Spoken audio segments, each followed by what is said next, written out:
आपको पूरी निर्भयता के साथ एसएससी बोर्ड की परीक्षा देनी है। हिंदी के जाने माने कवि सोहनलाल द्विवेदी की कविता की पंक्तियाँ याद आती है। कोशिश करने वालों की हार नहीं होती। नन्ही चींटी जब दाना लेकर चलती है, चढ़ती दीवारों पर 100 बार फिसलती है। चढ़कर गिरना, गिरकर चढ़ना नहीं अकड़ता है। आखिर उसकी मेहनत बेकार नहीं होती। कोशिश करने वालों की कभी हार नहीं होती।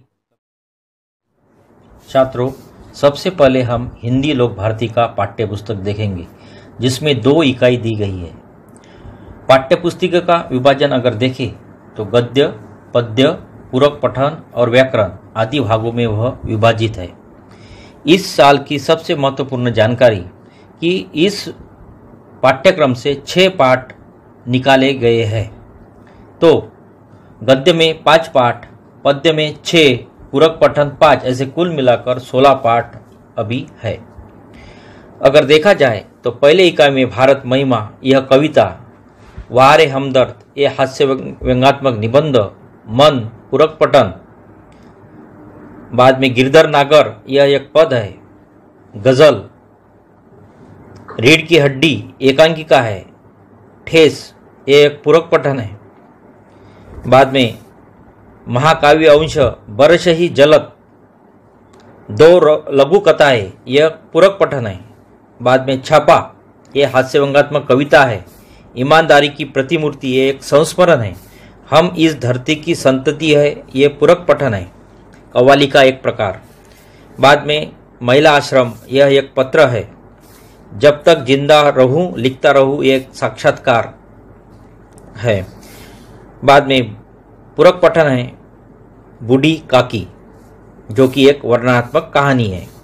और सबसे आखिरी में समता की ओर एक नई कविता है।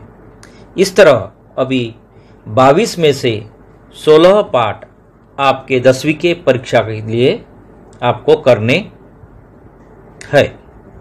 तो इसके बाद में कृति पत्रिका का प्रारूप कैसे होता है, तो आपकी कृति पत्रिका 80 अंकों की होती है।